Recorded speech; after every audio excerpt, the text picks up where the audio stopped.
The Great Hall of the Galactic Council was the largest building in the known universe. Its walls were made of living crystal that changed color with the moods of those inside. The ceiling stretched so high that clouds sometimes formed near the top. Representatives from 47 different alien species sat in their designated sections, each one dressed in the traditional clothing of their homeworld.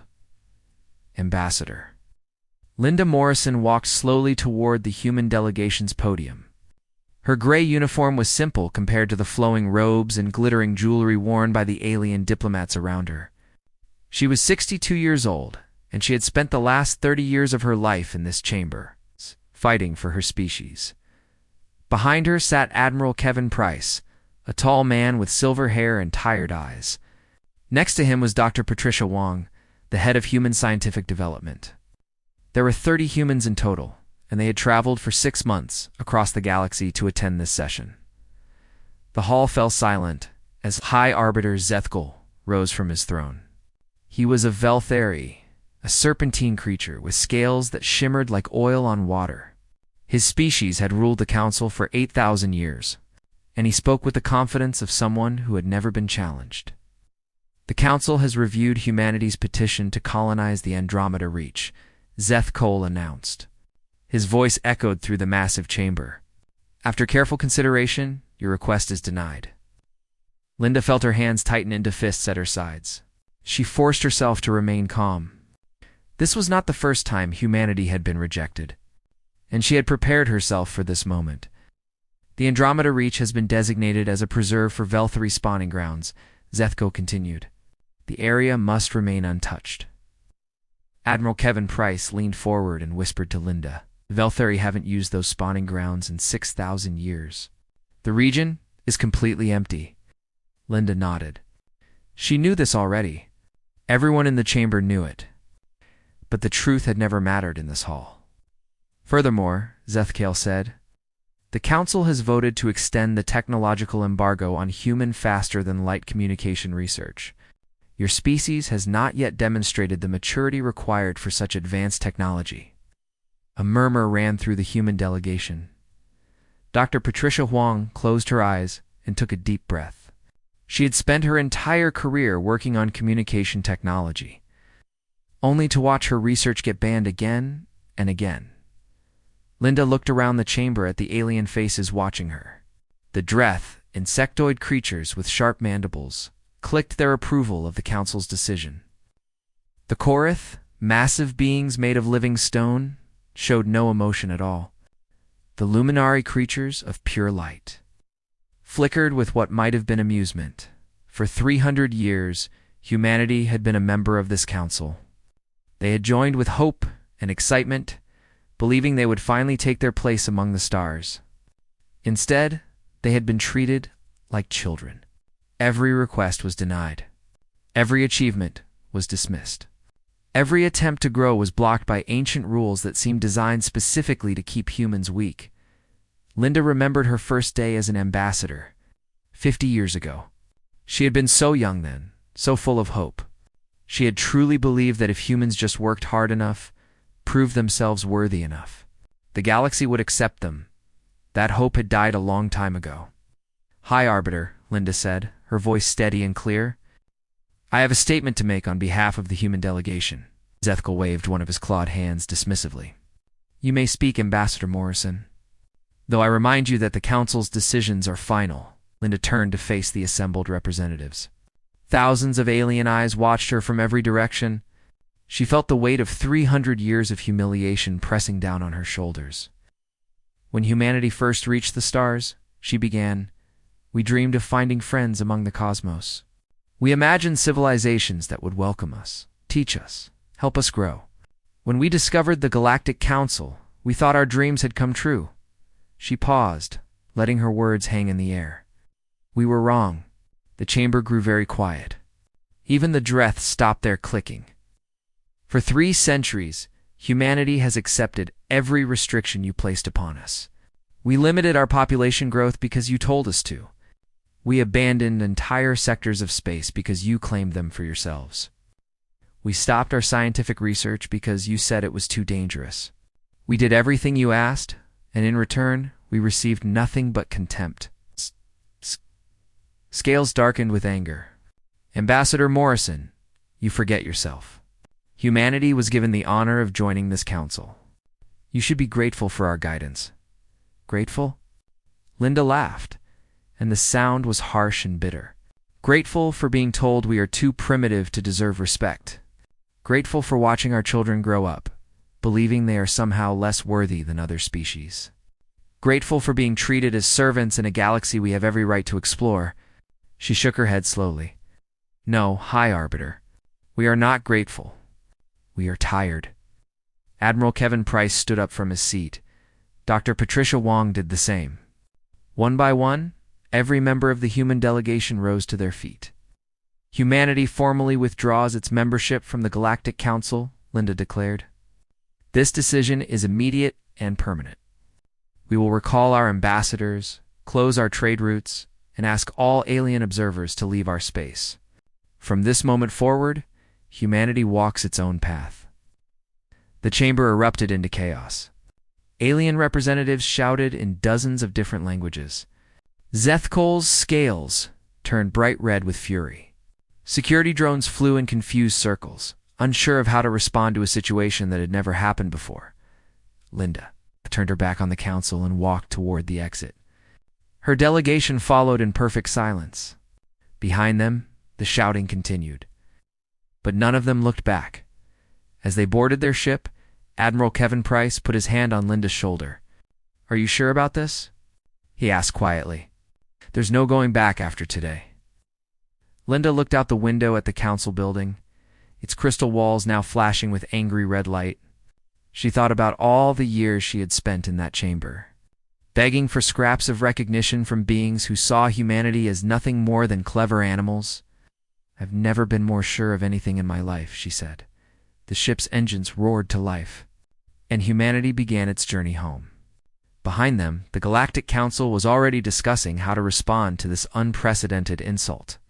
They agreed that humans would come crawling back within a year. No species could survive outside the galactic community. It was simply impossible. But as the human ship disappeared into the darkness of space, Ambassador Linda Morrison smiled. The Council had no idea what humanity was capable of.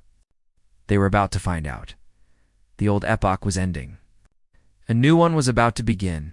The galaxy called it the Silent Decade, though it actually lasted closer to 15 years. During this time, humanity retreated completely behind its borders. They recalled every ambassador, closed every trade route, and politely asked all alien visitors to leave their space. The last alien ship crossed out of human territory on a cold Tuesday morning. And after that, nothing came out and nothing went in. The Galactic Council watched and waited. They were certain that humanity would realize their mistakes soon enough. Without access to alien technology, alien medicine, and alien resources, the humans would surely collapse. The elder races gave them 6 months, maybe a year at most, before they came begging for forgiveness. 6 months passed, then a year, then 5 years. Still, no word came from human space. Dr. Patricia Wong stood in her laboratory on Mars Colony 7, staring at a machine that had taken her team 12 years to build. It filled an entire room, its surfaces covered with wires and lights and components that hummed with barely contained energy. Under Council rules, this device would have been destroyed the moment it was discovered. Its very existence violated 17 different galactic laws. Are we ready? Asked Daniel Cruz, her young assistant. He had been only a child when humanity left the Council. He had grown up in a world where humans answered to no one but themselves. Patricia nodded slowly. Initialize the quantum entanglement array. Daniel pressed a series of buttons on his console. The machine began to glow with a soft blue light. Somewhere on Earth, 400 million kilometers away, an identical machine was doing the same thing. Connection established, Daniel reported, his voice trembling with excitement. We have instant communication between Mars and Earth. No delay. No lag. Faster than light. Patricia felt tears forming in her eyes. She had spent her entire career being told this was impossible. The Council had banned research into quantum communication because they said it was too dangerous. too advanced for younger species. They had lied. Within 3 years, every human colony was connected by instant communication. Scientists on distant worlds could share their discoveries in real time. Military forces could coordinate across light years without waiting days or weeks for messages to arrive. Families separated by vast distances could speak to each other as if they were in the same room. And that was just the beginning. General Christopher Lang walked through the construction bay of the new Seattle shipyard, watching as workers assembled the frame of a massive warship. Under Council's supervision, human vessels had been small, slow, and lightly armed. The alien powers had explained that this was for humanity's own protection. Young species could not be trusted with powerful weapons. "How many ships have we completed?" Christopher asked the shipyard commander, a woman named Captain Nicole Adams. 47 combat vessels are fully operational," Nicole replied. "Another 112 are in various stages of construction. By the end of next year, we'll have a fleet of 300 ships." Christopher studied the warship taking shape before him. It was sleek and angular, designed by human engineers who had spent decades dreaming of ships they were never allowed to build. Its weapon systems incorporated technologies that the Council had forbidden. Its engines could outrun anything in the known galaxy. "The Council's patrol ships have been getting closer to our borders lately," Christopher said. "They're trying to gather intelligence." Nicole smiled. "Let them watch. By the time they understand what we've built, it will be too late to stop us." Across human space, similar transformations were taking place. Cities expanded. Populations grew. Industries that had been strangled by alien regulations now flourished without restriction. Human children were taught that they were not inferior to other species. They were told that their ancestors had accepted limitations that should never have been imposed. They learned that humanity's future was limitless. The Council grew nervous as the years passed. Their spy satellites had been quietly removed from human space. Their intelligence networks had gone completely dark. For the first time in 10,000 years, the elder races could not see what a species was doing behind closed doors. "High Arbiter," Zethkel summoned his advisors for an emergency meeting. "What do we know about the human situation?" he demanded. "Very little, High Arbiter," admitted the chief intelligence officer. "They have blocked all our surveillance attempts. Our agents have been unable to penetrate their borders." "Then send a diplomatic mission," Zethkel ordered. "Request a meeting with their leaders. We must know what they are planning." The diplomatic mission was politely refused. The human government sent a short message thanking the Council for their interest, but explaining that humanity was not accepting visitors at this time. A second request was sent. It was also refused. A third request, more urgent than the first two, received the same response. The elder races began to argue among themselves. Some believed that humanity was on the verge of collapse and was simply too proud to admit it. Others suggested that the humans were building something dangerous and needed to be stopped before it was too late. A few, very quietly, wondered if they had made a terrible mistake in treating humanity so badly for so long. Dr. Patricia Huang published her first paper on quantum communication technology exactly 15 years after humanity left the Council. The document was broadcast on all open frequencies, available for any species to receive. It described in detail how the technology worked and explained that humanity was willing to share this knowledge with any civilization that asked. The message was clear. Humanity had not become weaker during the silent decade. They had become stronger than anyone had imagined possible.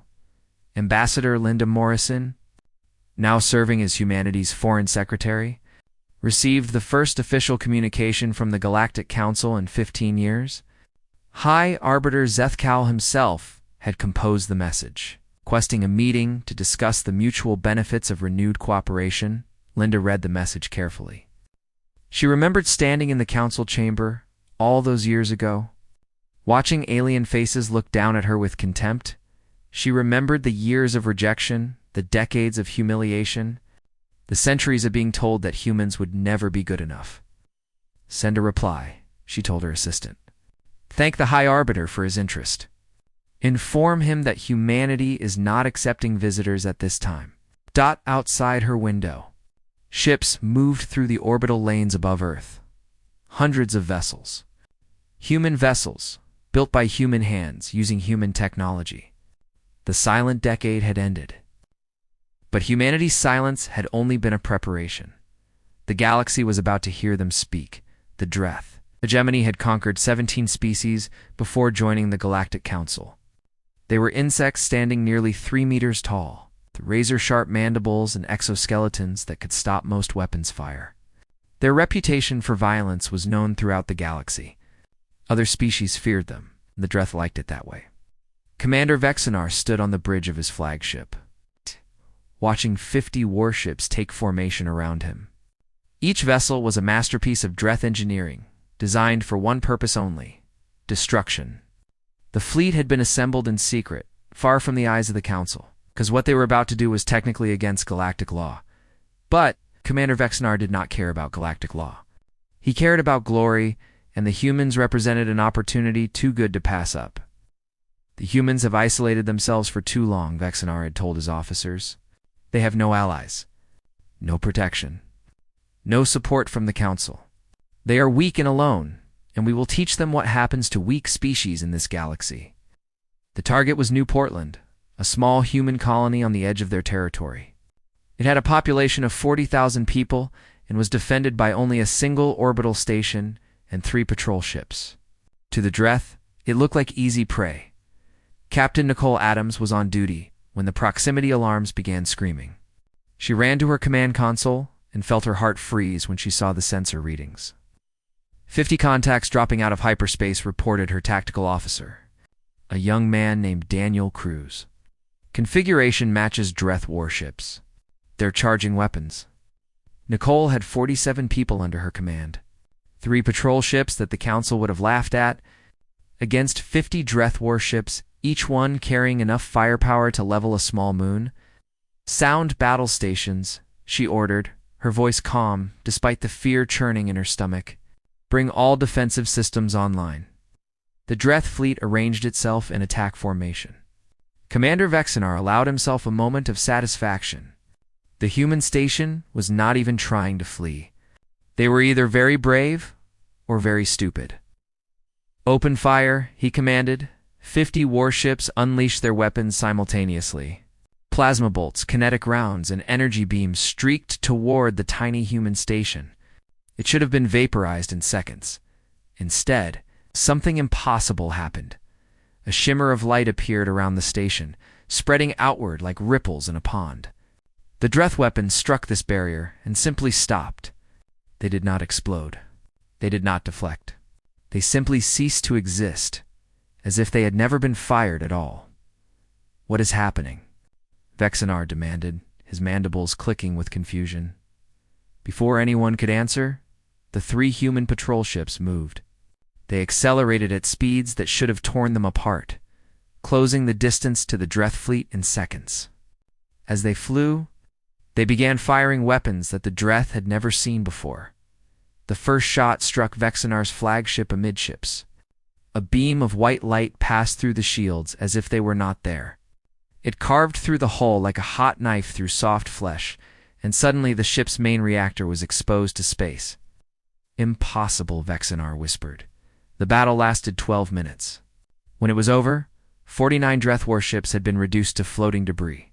The 50th ship, badly damaged but still functional, drifted helplessly in space. Its commander stared at his sensor readings, unable to believe what had just happened. 3 patrol ships against 50 warships, and the humans had not taken a single casualty. The lead Dreth vessel is transmitting.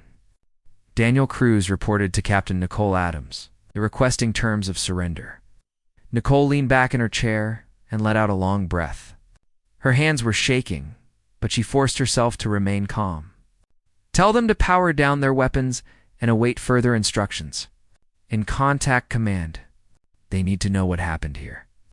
The news spread across the galaxy within hours. At first, no one believed it.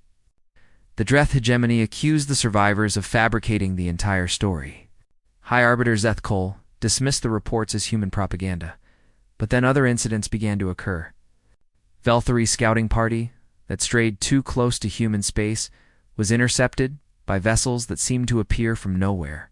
The scouts reported that the human ships moved faster than anything they had ever seen. They were escorted to the border and released unharmed. But the message was clear. A Korath merchant vessel was attacked by pirates in neutral space. Before the pirates could board, a human cruiser arrived, destroyed the pirate ships in seconds, and then vanished before the Korath crew could even send a thank you message. Luminary research station detected human ships passing through their territory. The ships were using a form of faster-than-light travel that the Luminary did not recognize. When they tried to track the vessels, they discovered that the ships were moving so fast that they left no trace at all. The elder races began to realize that something had changed during the Silent Decade. The humans they had dismissed as primitive children had become something else entirely. Ambassador Linda Morrison received daily requests for meetings from council representatives. The Dreth wanted to negotiate a peace treaty. The Velthari offered to share ancient technologies in exchange for an alliance. The Korath proposed trade agreements that would have been unthinkable a year ago. Linda refused them all with the same polite message: humanity was not accepting visitors at this time. General Christopher Lang visited Captain Nicole Adams after the Battle of New Portland. He found her sitting alone in her quarters, staring out the window at the stars. "You did well," Christopher told her. "The whole galaxy is talking about what happened here." Nicole turned to look at him. "I keep thinking about how close we came to dying. If our shields had failed, if our weapons had malfunctioned, we would all be dead right now." "But they didn't fail," Christopher said. "Because our scientists built them right. Because our engineers tested them properly. Because humanity spent 15 years preparing for exactly this moment." He put his hand on her shoulder. "The council thought we would crawl back to them, begging for protection. Instead, we showed them that we can protect ourselves. We showed them that we are not the weak children they believed us to be." Nicole looked back at the stars. Somewhere out there, the Dreth were rebuilding their fleet. The council was debating how to respond to humanity's new power. The galaxy was changing, and humanity was at the center of that change. "What happens next?" she asked. Christopher smiled grimly. "We wait. We watch. And when they come again, we show them that New Portland was just the beginning. A collective of minds. It was not a single being, but a network of artificial intelligences that had grown together over 8,000 years. It controlled galactic commerce like a spider controls its web. Every trade route, every financial transaction, every resource shipment passed through its systems. Species that pleased the collective prospered. Species that displeased it starved, for as long as anyone could remember. The collective had remained neutral in political matters. It served the galaxy without taking sides. But humanity's rise had changed everything. "The humans represent a threat to universal stability," the collective announced, in a message broadcast to every inhabited world. "Their technology disrupts established patterns. Their independence undermines collective security. Effective immediately, the collective of minds will no longer trade with any species that maintains relations with humanity." The ultimatum sent shockwaves through the galaxy. Without access to the collective's trading networks, entire civilizations could collapse. Worlds that depended on imported food would starve. Industries that relied on rare materials would shut down. The collective controlled too much, and everyone knew it. Most species complied immediately. Trade routes to human space were closed. Diplomatic contacts were severed. The few civilizations that had secretly maintained relationships with humanity were pressured until they gave in. "Hi," Arbiter Zethkal addressed the council with satisfaction in his voice. "The humans will learn that no species can survive alone. Within a decade, their colonies will fail. Their technology will break down without proper materials. They will have no choice but to accept whatever terms we offer." But humanity had spent 20 years preparing for exactly this moment. Fleet. Admiral Stephen Park stood on the bridge of the New Horizon, watching the stars streak past the viewports. His ship was the first of its kind, a vessel designed not for defense but for projection of power. 30 similar ships followed behind him, each one carrying weapons that the galaxy had never seen. "Admiral," We're approaching the collective's central hub, reported his navigation officer. Long-range sensors show no defensive response. Stephen nodded. The collective had never needed defenses. Its control over trade was defense enough. Any species that attacked it would find itself cut off from everything it needed to survive. But humanity no longer needed anything the collective could provide. Open a channel to the hub, Stephen ordered. All frequencies. His voice echoed across space, reaching the artificial minds that had ruled galactic commerce for 8 millennia. This is Fleet Admiral Stephen Park of the Human Federation. We come in peace, but we will not tolerate economic warfare against our people. The collective of minds has declared itself our enemy. We are here to remove that threat. The collective's response came immediately. Human vessel, you are in violation of galactic law. Withdraw from this space immediately, or face the consequences. Stephen smiled. We don't recognize your law, and we don't fear your consequences. The New Horizon and its escort ships moved into attack formation. Around them, the collective's defenses activated for the first time in thousands of years. Ancient weapon systems powered up. Shield generators came online. Drone fighters launched from hidden bays. It was not enough. The human ships fired a single pulse of energy that spread outward like a wave. It passed through shields without slowing. It ignored armor and defensive systems. When it reached the collective's central processing core, 8,000 years of accumulated data and artificial consciousness simply stopped existing. The hub went dark. The trading networks collapsed. Throughout the galaxy, its automated systems that had run for millennia suddenly fell silent. Stephen watched the massive station drift lifelessly in space. Mission accomplished, he said quietly. Set a course for home. The galaxy learned of the collective's destruction within hours. Some species celebrated, freed at last from economic slavery. Others panicked, unsure of how they would survive without the trading networks they had depended on for generations. The Council reacted with fury. This is an act of war against all civilized species. High Arbiter, Zethkel declared.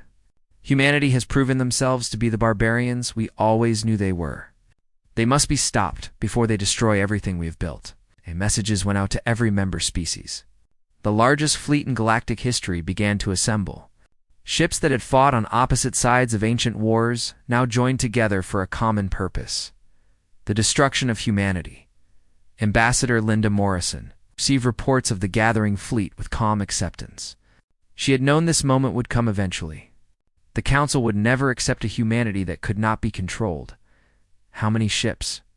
She asked General Christopher Lang. Over 10,000, Christopher replied. Every member species has contributed vessels. They're gathering in the void of sorrow at the edge of mapped space. Linda nodded slowly. And our response? Admiral Kevin Price is preparing to meet them with 300 ships. 300 against 10,000. Linda shook her head. The Council must think we've lost our minds. Christopher allowed himself a small smile. They still don't understand us. They still think numbers are all that matter. Linda turned to look out her window at the earth below. Blue oceans. Green countenance. White clouds drifting peacefully across the sky. Humanity's homeworld. The planet that had given birth to a species that refused to accept its limitations. 20 years ago, I stood in the council chamber and told them we were leaving, she said. They laughed at us. They called us children throwing a tantrum. They were certain we would fail. She turned back to Christopher. It's time to show them exactly how wrong they were. Across human space, ships began moving toward the void of sorrow. Crews said goodbye to their families. Officers reviewed battle plans that had been decades in the making. Everyone understood that the next few hours would determine the fate of their entire species. Admiral Kevin Price, now 70 years old but still sharp as a laser, took his place on the bridge of the New Horizon. He had spent his entire career preparing for this moment. Every drill, every exercise, every sleepless night had been leading to this final confrontation. All ships report ready, his tactical officer announced. Kevin looked at the sensor display showing the Council fleet. 10,000 vessels, the combined might of 47 species. gathered to crush humanity once and for all? Then let's go remind the galaxy who we are, he said. The human fleet jumped to faster than light speed, carrying with them the hopes and dreams of every person who had ever been. Told they were not good enough. The reckoning had begun. The void of sorrow was a region of space where stars were, distant and darkness stretched forever in every direction. Ancient civilizations had avoided it, believing the emptiness was cursed. Now it had become the gathering point for the largest military force the galaxy had ever seen. 10,000 warships floated in perfect formation. Dreth destroyers hung beside Velthari cruisers. Korath battleships dwarfed Luminary scouts. Species that had fought bitter wars against each other now stood united against a common enemy. High Arbiter Zethkul commanded from his flagship, a vessel so large it could be seen with the naked eye from 100 kilometers away. The humans will arrive soon, Zethkul announced to his gathered commanders. When they see our strength, they will understand the hopelessness of their situation. They will surrender, or they will be destroyed. The alien commanders clicked and hummed and flashed their approval. They had heard stories of human victories, of course. The Battle of New Portland, the destruction of the Collective. But surely those had been exaggerations. No species could stand against 10,000 warships. The sensors detected the human fleet before anyone saw it. 300 ships, dropping out of faster-than-light travel in perfect synchronization. They were tiny compared to the massive armada waiting for them. It was like watching insects challenge a herd of elephants. Admiral Kevin Price looked at the sensor display and felt nothing but calm. He had known this moment would come for 20 years. He had prepared for it every single day. "They're hailing us," reported his communications officer. "Put it through," Kevin said. High Arbiter Zethkal's face appeared on the main screen. His scales rippled with colors that indicated satisfaction and contempt. "Admiral Price," Zethkal said, "you have come to witness the end of your species. I offer you one chance to surrender. Submit to Council authority, and we will show mercy. Resist, and you will be erased from existence." Kevin let the silence stretch for a long moment before responding. "High Arbiter, I remember you from the Council chamber. I remember how you looked at our ambassador, like she was something disgusting on your scales. I remember how you denied every request we made, no matter how reasonable. I remember how you laughed when we decided to leave." He stood up from his command chair. "You should not have laughed," Kevin nodded to his communications officer, who opened a channel to every ship in both fleets, to every station in the galaxy, to every world that had ever felt the Council's heavy hand for 300 years. Kevin said, "We asked only to be treated as equals. We asked for the right to explore, to learn, to grow. You denied us at every turn. You called us children. You called us dangerous. You made us feel ashamed of who we were." His voice grew stronger. "We are not ashamed anymore." He began walking slowly across the bridge, speaking not just to Zethkel, but to every being in the known universe. "We spent 20 years in silence. You thought we were weak. You thought we were dying. Instead, we were becoming something you never imagined possible. We developed technologies you said were forbidden. We built a civilization that does not need your approval. We proved that everything you believed about us was wrong." The human fleet began to move, spreading outward in a perfect sphere around the Council armada. The alien commanders watched with confusion. "What kind of formation was this?" "You have assembled this fleet because you are afraid of us," Kevin continued. "And you should be. But not for the reason you think. We did not come here to destroy you. We did not come here to conquer you. We came here to show you what we have become." The 300 human ships completed their formation, surrounding the 10,000 Council vessels completely. Energy began to flow between them, creating a web of light that enclosed the entire armada. "This is a demonstration," Kevin said. "After today, you will understand that the old order is finished. Not because we destroyed it, but because we have made it irrelevant."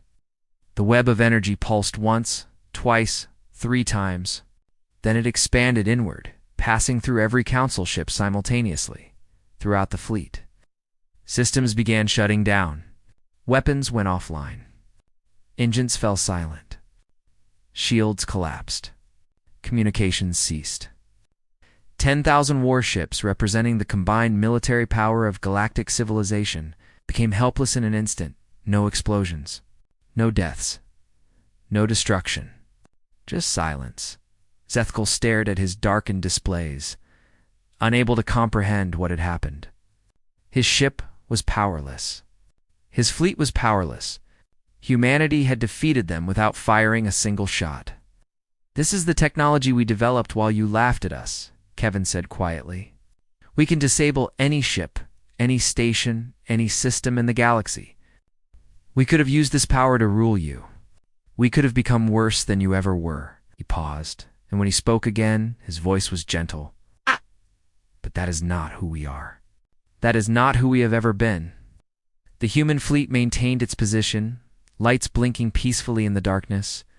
"We are offering you a choice," Kevin continued. "You can continue to fear us. You can rebuild your forces and attack us again. We will respond the same way, as many times as necessary. Or you can accept that the galaxy has changed. You can join us as equals, not as masters or servants, but as partners in exploring the universe we all share." Zethkal's voice came through, weak and disbelieving. "You could destroy us right now. Why don't you?" Kevin smiled sadly. "Because we are not you. We make mistakes. We act foolishly sometimes. We fight among ourselves. But in the end, we choose to be better. We choose to build rather than destroy.